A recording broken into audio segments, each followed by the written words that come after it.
So, yeah, I wanted to talk about covert channels. Are we? Oh, okay. Excuse me. I actually intended this to be kind of an educational talk, just to introduce people to the concept of covert channels.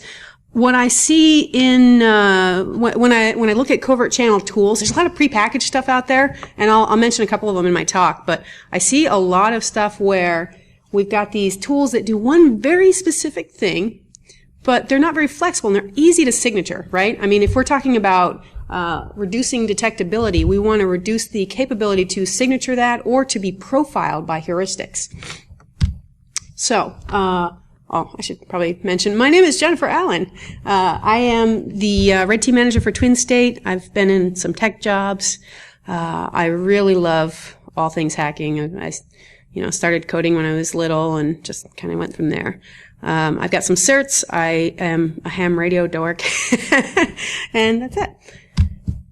So this talk, as I mentioned, it's going to be covert exfiltration of data, and I'm going to be talking about topics concerning successful exfiltration, so it's going to be kind of a broad overview for people who aren't very familiar with the concept, but also getting into some Scapy and Python. I will tell you, I am not a long-time Python coder. So I have a developer on my team, and I'll hand him a piece of code, and he'll just give me this remorseful look.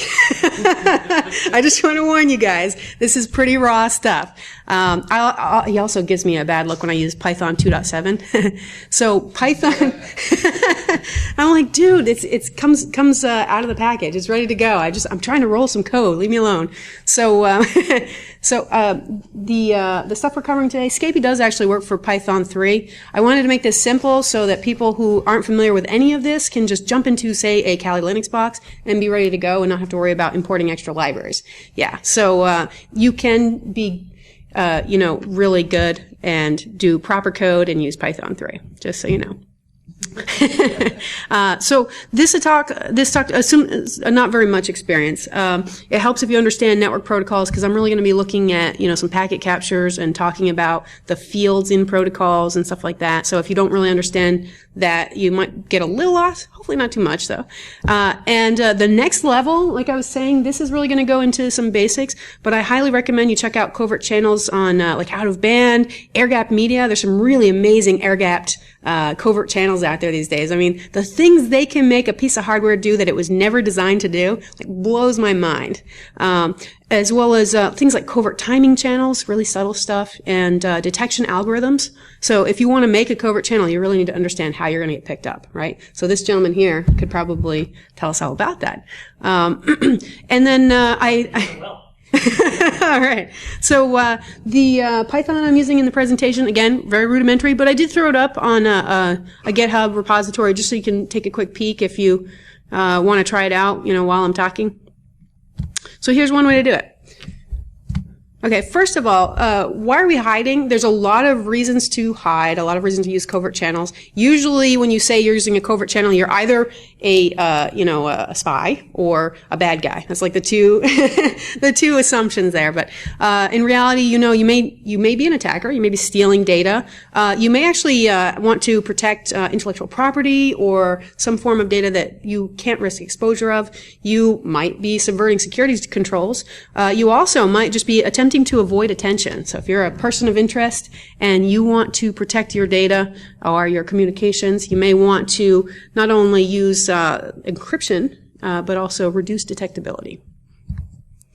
So how to hide? Again, encrypting data, that's a different talk, but there's really, these are the two components of hiding, right? You can either encrypt your data, or you can reduce the detection so people aren't even looking at it. And those are, when people look at communications, they look at those two realms, right? Detectability and decryptability, I guess you could say.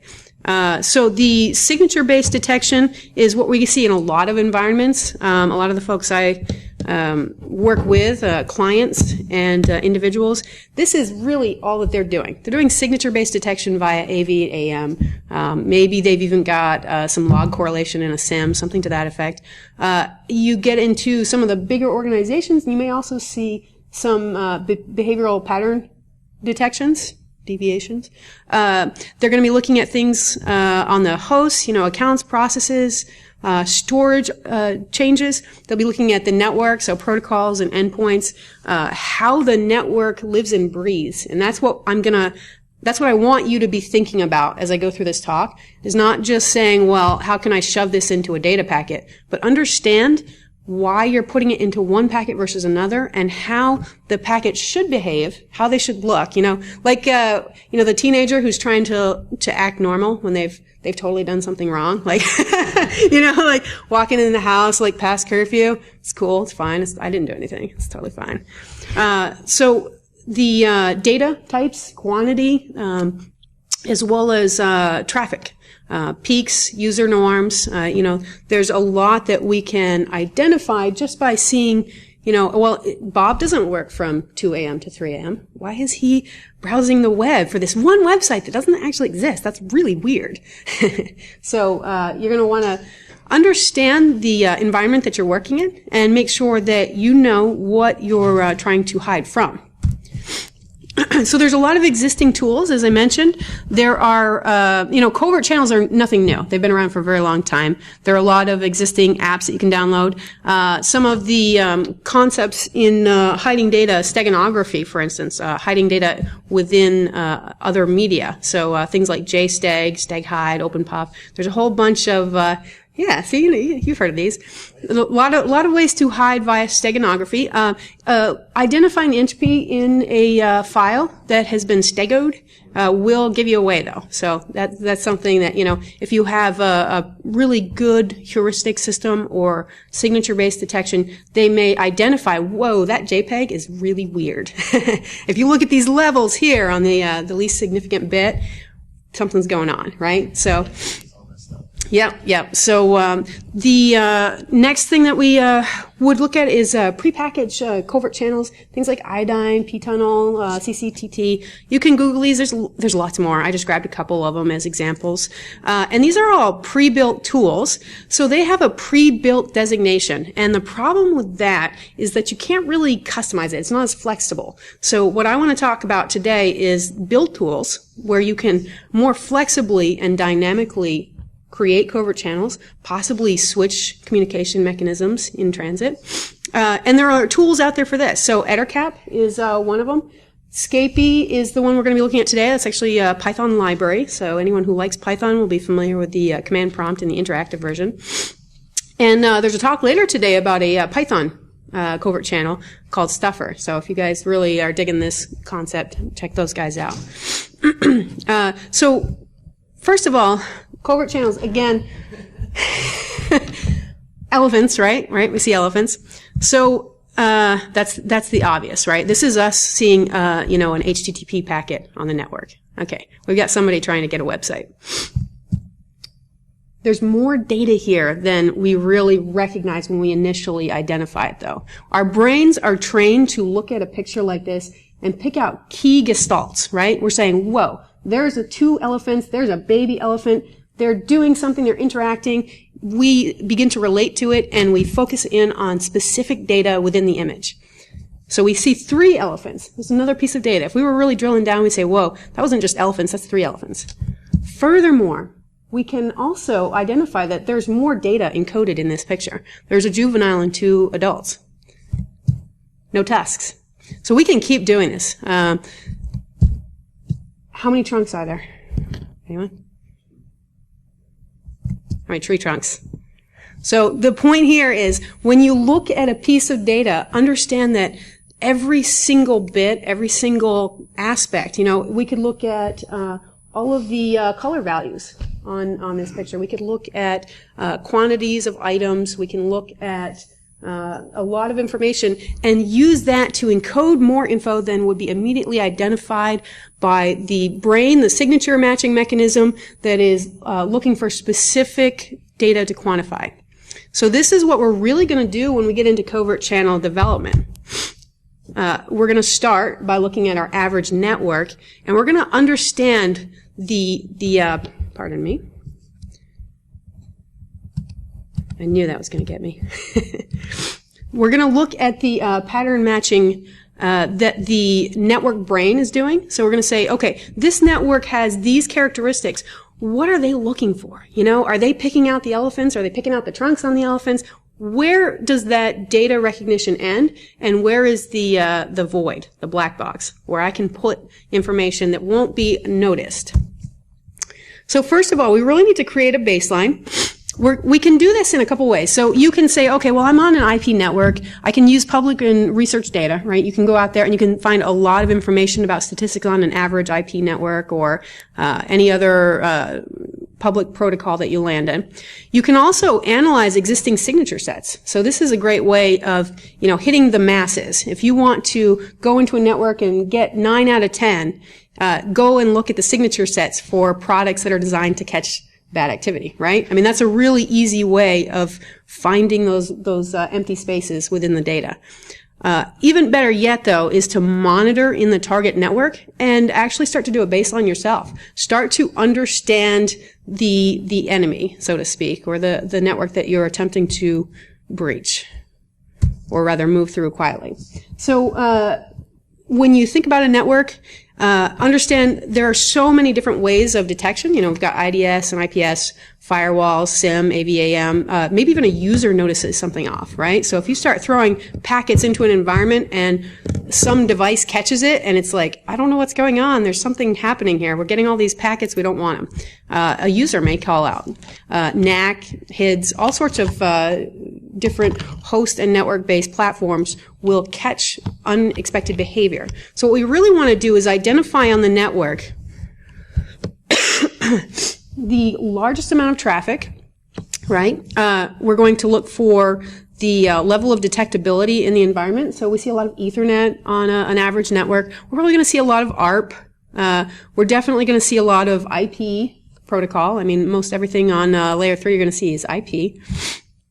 Then we'll start to see a divergence. And what I find is that the network admins and network engineers who understand network protocols will know to look for UDP, right? They'll know. However, unfortunately, a lot of folks don't even, it's like not even on their radar, right? So a lot of hacking tools out there attack using UDP as a transit medium. TCP is definitely above board. That's going to be noticed. A lot of TCP you're going to see recognized. HTTP, web filtering. I mean, even web filtering, that's like the basic stuff, you know? So if you're throwing stuff in and you're trying to reach a website that's a known CNC, you're going to be throwing up alarms everywhere. DNS, sometimes this is less detected, sometimes it's not. So it depends on the network you're in, right? So if you've got a network that understands that botnets love to use DNS as a CNC mechanism, they might actually be watching that and be signaturing a lot of DNS traffic that, excuse me, doesn't look normal. The CDP, so Cisco Discovery Protocol, for instance, little protocol you might catch out there. ICMP v6. Oh, the v6 protocols are great. A lot of people don't think about those. You know, they're like, nah, who's using IPv6? Nobody, except all the devices secretly behind your backs. So, those are a good one. And then a lot of protocols that we don't even think about, right? SSDP. I'm going to have you hold your questions to the end. Yep, thank you. So SSDP, and I'll talk about this one in a little bit. This is a really interesting HTTP over UDP protocol that you'll see a lot of from like smart TVs, and it's actually a service discovery protocol. RRCP, which is the Realtek Remote Control Protocol. I caught some of that in a packet capture the other day. Yeah, some custom apps, some really fascinating stuff out there. So there's a lot of protocols that you may catch in the living environment that you won't see in public data or in research papers. And this is why it's worth understanding the network that you're actually profiling and that you're going to be using covert channels in. So that all sounds easy, right? Like, how do we do that? So we start by understanding the common protocols. So protocols transmitted too frequently for cheap inspection. So this means we're going to be cutting down the likelihood, and everything that we look at, every consideration we take is just going to be helping us reduce detection a little bit more. So identifying protocols that are either too frequent for very basic. Now this is really the very simplest of detection. So cheap inspection, HTTP, ARP, DNS, if you have those really cheap firewall devices that are doing like some tiny bits of IDS and that's it, and they're matching like 5 vulnerabilities that happened 10 years ago. So you might get past something like that. Payloads that occur regularly on the target network. So a lot of times we'll see, as I mentioned, the DNS resolution. So if you're seeing resolution for an Amazon AWS site, oh, it's fine. It's in the cloud. It's Amazon. It's safe, right? I mean, nobody would ever put up a bad Amazon host. Okay, so as well as unpredictable and obscure protocols, protocols that are too obfuscated or unfamiliar for easy fingerprinting and signature development. I caught some OX8899, which is the RRCP protocol, and I was like, what is that? I spent a little while tracking it down. It actually is it's a layer 2 protocol from a switch. It's like pretending to be a managed switch. It's actually a dumb switch, but it uses this protocol, and you can actually get it to do some rudimentary management over the network. And it broadcasts by default unless you set a pin. So it was just like one of those weird ad hoc kind of things that I would not have seen on an average network. You might see payloads from high-level sources like userland and vendor-centric protocols. The Batman protocol is an open-source wireless mesh protocol I caught one day out in the, I shouldn't say ether, out in the air, on the airwaves. Payloads that are highly dynamic and thus harder to profile. So the SSDP protocol we're going to look at is text-based, and it's very vendor-centric. So it's easy to kind of put stuff in there that's really hard to signature. Okay, so let's take a look. I'm going to switch gears on you a little bit, and we'll take a look at Scapy and Python, Scapy. So first of all, the Scapy basics, constructing packets in Scapy is pretty straightforward. It uses a concept of layers for protocols. So we're looking at fields that build into layers that build into full packets. So you'll see I've got just a snippet of code here. I'm building a packet, and I'm identifying at the base layer the IP layer. All I'm telling it is a destination IP address of the loopback. And that's all I have to do. Scapy will intelligently populate defaults into the packet that we're constructing in each layer if it's not identified. The next layer up, and you can see the syntax is really straightforward, is TCP, Transmission Control Protocol. We've got a destination port of 25, and I'm not specifying anything there. So it's going to use its defaults for the TCP layer as well. And Scapy is really intelligent about constructing packets layer by layer based on the protocol that you're specifying. Now, you can build some really mangled packets in Scapy. So if you throw a packet out there and you put some crazy parameters, it's going to try to toss it on the network. And you'll open up Wireshark or start TCP dump, and it'll just be like, I don't know. This is like, here's a hex dump. Just have that. I have no idea what this protocol is. This packet. But usually you can intelligently build these if you understand at a basic level how the protocols stack and how to construct them. There's really easy syntax in Scapy as well. So packet.show is going to show us the full construction of the packet, and we'll see those in just a little bit. Packet TCP is just going to narrow in on the TCP layer. And then send packet, it's that easy. That's it. I just built a TCP packet going to port 25 and threw it on the network. That's all it takes. So Scapy is a really, really flexible library. Sending and receiving is pretty straightforward, and we can also send and receive expecting a packet negotiation to come back. Scapy has a lot of default protocols built in, so that if you say send an ICMP, you send an echo request, and you get an echo reply, it's going to intelligently recognize that was the response. We can identify that the count that we want to send out is 10. And we can also apply filters as well. So we can say, well, I only want any destined to port 8080. And I'll talk a little bit more about those as we get into the code. So sniffing and handling, Scapy does a good job with this as well. We can, in this case, I'm building out a packet. I'm preparing to sniff the packet that I've constructed on the first line, and then I'm defining a way to handle that packet. So def do underscore this packet. I'm just going to print it out in this case, but we'll see some more complex functions in just a bit. And then I'm looping on the sniffing function, and every time I receive, so you've got sniff, every time I receive a packet, I'm going to say, okay, I'm only receiving a single packet, and then I want to do the functionality in do underscore this, and I'm only doing this to packets that match the filter TCP and port 80 or port 8080. The cool thing about Scapy is you can use both a Berkeley packet filter format, or you can use a Python function, so you can use Lambda functions, which is really, really neat. And the protocol layers are really easy to identify. So if you want to see what's in Scapy, all you've got to do is go to a prompt where the Scapy library has been imported. Type Scapy. It'll come up with the arrows, just like you would see in Python. And you can type ls, and it'll actually give you a list of every protocol that is natively built into your version of Scapy. So it's a really, really straightforward environment. You can see more information about a particular protocol. So let's say I want to build ICMP. I can just type ls ICMP, and it'll give me the information on the fields.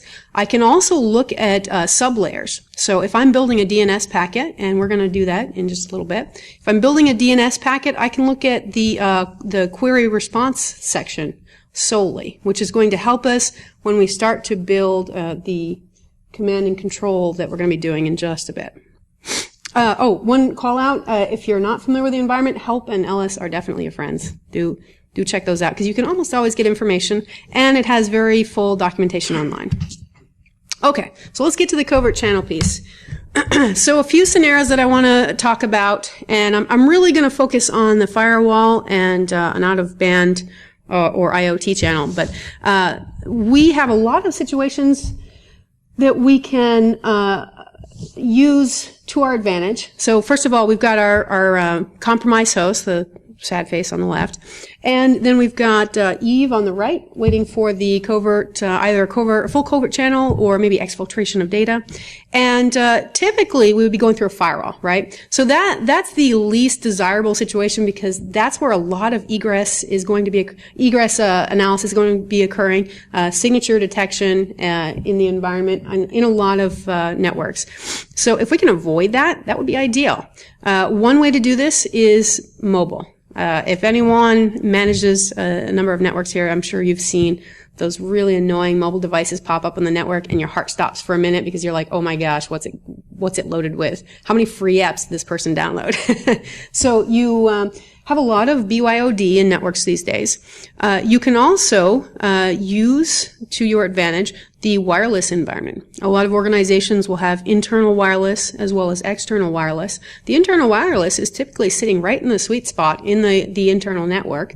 Why not either you can crack the wireless, the typical attack surface there, or you can use it to your advantage in conjunction with an IoT device. And I'm going to invite anyone who's interested to visit the Hardware Hacking Village later today for another ESP8266 workshop, if you want to see an example of an IoT device that can provide this kind of firewall skirting technology. So the exfiltration through a firewall, we really want to identify the source and endpoints that we're working with, so we know exactly what path we have to traverse with our covert channel and what identification we're going to need to avoid. We need to determine the best protocol for the network and timeline that we have, and then create the covert channel according to the constraints. So let's put together what we've seen in Scapy. And I just want to show that we've seen enough that we can start to build right now. So we're going to have Bob, the compromised host, and Eve, the attacker, and we're going to build a two-way comm using just a few simple Scapy functions. Eve is going to be sending DNS command inbound. So this is, again, this may be detected by certain networks, and I'll show you how to get a little more tricky after this. But DNS commands into Bob, and then HTTP replies with the shell command standard output back to Eve. So this is really fast and easy, I promise. So we have Eve the attacker, and if you want to grab command.py, that's on the GitHub. First of all, we're going to encode the shell command into a DNS query. So to use Scapy, it's very simple. From scapy.all import star, and the command and IP address of Bob are going to be taken from the command line. As I warned you, it's very raw, dirty Python. I'm sorry. The next line here, enc command, you can't see my pointer, sorry guys, is going to just do some really basic encoding so that it's not really obvious that we're sending, you know, cat Etsy shadow across the network in a DNS command. That's a little obvious. So we'll just use base64. At this point, this is not what I would consider a very good approach to this. Base64, we know that's easily reversible and pretty identifiable. Furthermore, when we see the DNS that it outputs, we're going to notice that there are capitals and lowercase letters. Now, I will say that if a user, say, does an NS lookup and types capitals and lowercase letters, that will actually get transmitted in the packet. Some applications retain the case and will just drop it on the network that way. So it's not unheard of to see that, but it's definitely something that if a person was looking at this, they may notice. So you may want to, come up with a more complex scheme to hide the command in the packet. But we're going to use base64 encoding, and we're going to, because base64 is padded, we're going to replace the equal when it's padding with a double equal sign with a .com, replace the equal with a .net, and if it's on the line, we're just going to put .org. And from here, we're going to also create a random transaction ID. And it's not fully random. We're going to do this so that it's a signal to Bob saying, hey, this is Eve speaking. You need to pay attention. So we're going to make the first 8 bits of the 16-bit transaction ID in a DNS request the all ones. So it'll be an FF. And then the second 8 bits are going to be randomized, so that it's not obvious that we're constantly sending FF00, FF00. That's not natural in a DNS environment. So now that we have our partially random transaction ID and our encoded DNS, we're going to send that to Bob. So you can see we've got Bob packet, and that's sending just an IP with a destination of Bob. Now, I would recommend in your environment you get a little more complex about how you're constructing your IP packets. You may want to identify a specific MAC address. You may want to use a source IP that's going to be trusted. You can change all of these in Scapy. The UDP we don't need to specify. Scapy will actually intelligently identify things like the destination port based on the upper protocols. So it will say this is DNS, so the default is going to be port 53. We're going to drop in our transaction ID, and then you can see I'm building a sublayer there of the DNS query and response, and I'm dropping my encoded command in there, and we're sending it to Bob. Next, Bob, the compromised host, has another short piece of code on it, receive.py. We are sniffing for DNS queries with our not quite random transaction ID. So you can see if you drop down to the bottom, while true, packet equals sniff, count equal 1, prn equal do underscore this, meaning if you catch a packet that matches the lambda filter, then do this function. And lambda x.hasLayer, and it's just looking for a DNS query specifically, and a DNS transaction ID that is greater than or equal to FF00. Pretty straightforward. Our ID is always going to land in that range, so we can just make short, easy code here for this example. I recommend a more complex scheme, but this is an easy one to throw on the slide. So at this point, it's going to catch any packets from Eve with this special consideration.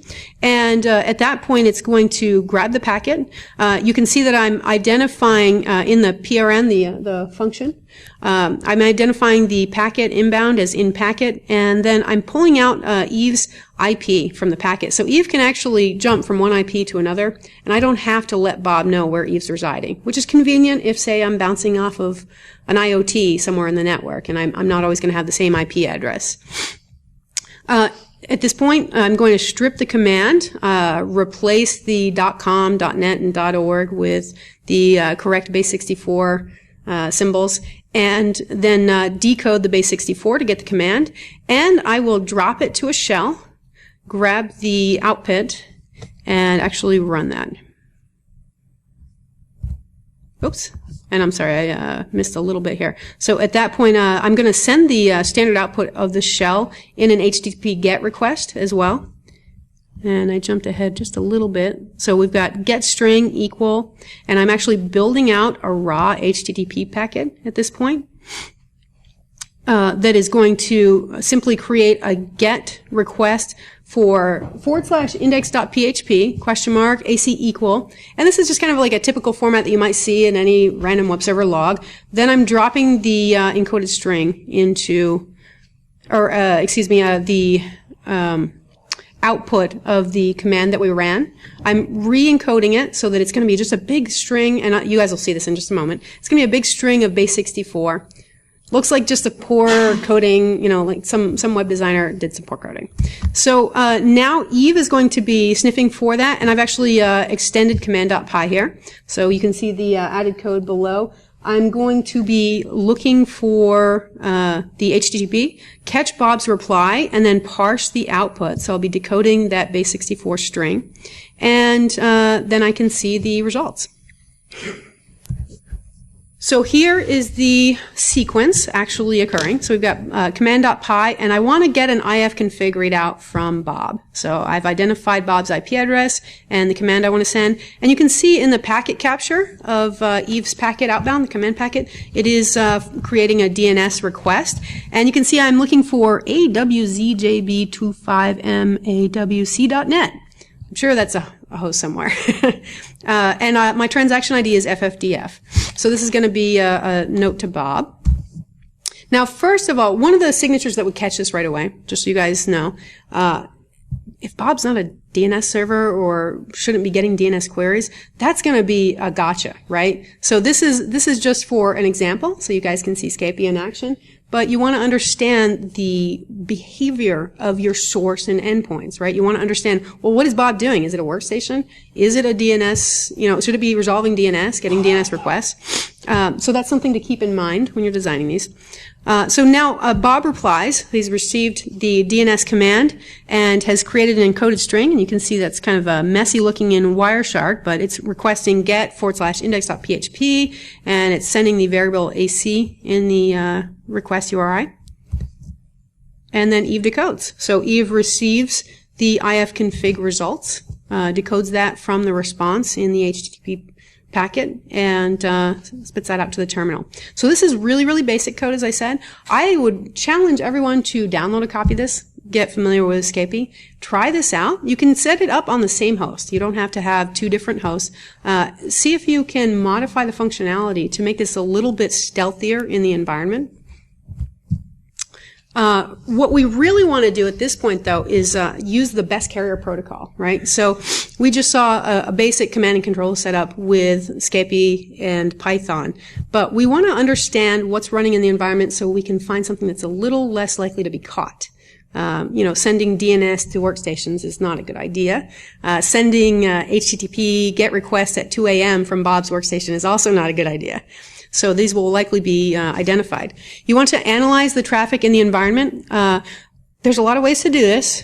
I don't recommend installing Wireshark on a compromised host. That will probably be caught. Yeah, so that you probably don't want to do that. Furthermore, you may not have access to something like TCP dump, but luckily Scapy comes to the rescue again. We can implement some really basic code to analyze the environment because of the sniff functionality. So we can sniff traffic. There's a quick and dirty script on the GitHub repository to sniff traffic, identify the layers in the environment so that you can see what traffic is occurring most often and sort it in that fashion. You may also, you can extend this functionality. Let's say you want to target the traffic that's going to specific hosts or from specific hosts. It's very easy to build code that will provide that. So you can really start to baseline your network environment and identify the best carrier. So the command, I'm not going to go through all of the functionality here, but as you can see at the top, I used this on 300 packets, so I captured 300 Ethernet, 209 UDP, 137 RAW. RAW is the indication that Scapy has no way of decoding and identifying the information. So you might see RAW if you see a TCP packet with some strange unknown protocol, or one of those weird little proprietary protocols that vendors like to develop and put out there. And then we have things like IPv6, ARP, padding layers in the protocols, IP, DNS question record. So you can start to see what the network is providing in terms of a transmission medium. This is where we get to have a lot of fun looking at network protocols. And there's two ways that I usually do this. Wikipedia is a really great source. You can Google too, but Wikipedia almost always has a really excellent article. In fact, OX8899, the Realtek Remote Control Protocol, there's an article on that. So you can usually find information about the protocols in the environment in Wikipedia and get some really good, community developed, human readable stuff. Alternatively, you can go to the IETF and read the RFC for the protocol. Oh, that is really small, but it's some beautiful ASCII art of the exact same picture I just showed you. This is from the RFC 4 Transmission Control Protocol, the original one, and this is the state diagram. I have actually printed up RFCs and read them, parts of them, but it's pretty bulky. So I recommend that if you're going to identify the protocols in the working environment, just go to Wikipedia, look on Google. You may also find information. So for instance, when I was looking up SSDP, I got to read all the nice articles around 2014 on the denial of service attacks that became very popular using SSDP right around that time. So you may find some added information that might help you make a better decision, a more informed decision when you read up on the protocol. So don't rely just on your packet captures or even the Scapy build. Okay, so SSDP is going to give us, first of all, a little bit more space in the environment. So this is really helpful because let's say I want to build a channel where I'm going to exfiltrate some data and I'm really excited and I'm like, oh, cool, there's this reserved flag. Awesome. So I get 1 bit for every packet I send out, right? So you need to identify a protocol that's not only going to provide you with the covert level that you need, that's going to match the environment, but also the transmission rate is a big deal. Unless you've got infinite time and you don't really care about exfiltrating, in which case I have no idea why you're even worried about this.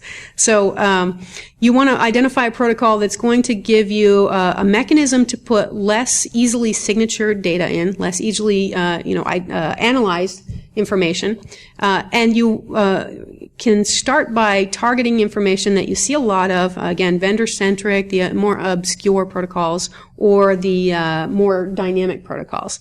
So this is a text-based protocol, HTTP over UDP, pretty useful because if you look in an average environment where there's more than one device sending out SSDP, you're going to notice that they all do it a little bit different, and it's very heavily text-based. When I see a heavily text-based protocol, I think, look at all those bits. I have so many bits there to use. So this is going to be a useful one, particularly if the network administrator wasn't thinking about something like SSDP when they developed the environment that they're working in. So Scapy provides a lot of ways of doing this. So as I mentioned, our raw layer, this is a really easy, quick way of throwing this together. I know what the protocol looks like. I'm just going to construct it by strings, piece by piece. So I'm going to create a variable, SSDP, and I know what the SSDP looks like, so I'm just going to put it together step by step, and then create a packet. So I'm sending an IP packet. This is a multicast protocol, so that's why you'll see a lot of SSDP on a network going everywhere. That's kind of convenient, right? Because someone's going to say, oh, it's a multicast protocol. Of course it's going to be going to Bob. Why not? I think. So we've got the multicast IP address. We've got UDP. It is a UDP 1900 protocol. And then we're throwing in, that should say SSDP without the parentheses. And that'll actually send out the SSDP packet constructed as a raw component. It'll look right on the network. If you sniff it with Wireshark, you'll actually see that it picks it up as an SSDP packet. But you're not really going to be able to do a lot of transactions within Scapy for it. you can create a cleaner constructed custom layer, and this is where Scapy gets really cool. So you can actually create a class with the packets that you want to use. So here I'm doing almost the same thing. I'm really basically building out the fields in an SSDP packet, and this is just a concatenated version. This is the minimum header that you would need for a packet sniffer to pick this up as SSDP. So I've got the fields, and I'm just using string fields for request method. I'm even adding spaces in manually. This is very simple, and that will also get picked up as SSDP. And here's that exact packet thrown onto the network. And you can see that we've got a lot of space left to add the typical string values that we would in SSDP. Okay, I'm actually running out of time, so I'm going to wrap this up. So the exfil.py, and I didn't have a copy of the code in the slides, but that shows the basics on construction. The next topic you'd want to dig into, you can build not only packets, but you can actually build custom fields and manipulate the fields as you need to based on the format of the field. So Scapy has very extensive documentation. I'd only be repeating myself to throw it in the slides, but you can actually construct any amount of packet architecture. And you can also identify things like default behavior. So I mentioned DNS automatically assumes UDP port 53. You can bind the layers and identify default behaviors within Scapy as well. So you can build a very full-featured extension to the Scapy library. The last piece, as I mentioned, I'm doing another workshop today on the ESP8266. You can use them for subversive IoT. There are a lot of other platforms. This is the one I'm doing in the workshop because it's easy to use and really cheap. But Raspberry Pi Zero-W, I'm really excited to dig into some of those after Anycon because I've got a new project with those. Arduino, Teensy. We've actually got a discussion on Teensy in penetration testing in the Hacking Village in a little bit. Okay, I've got 5 minutes left, so any questions? I just flew through that a lot. There's a lot of talking and a lot of Python verbiage. If you guys have any questions later, come up to the village and feel free to check out all the gear. The ESP8266 workshop was a little more popular than we expected, so you may or may not be able to get a kit. But if you don't, let me know. I will get you a copy of the handout, and I will show you the parts on Amazon. It is seriously about $20. It's very cheap, very easy, and the handout will walk you through the whole thing if you want to try it out. All right, thank you guys.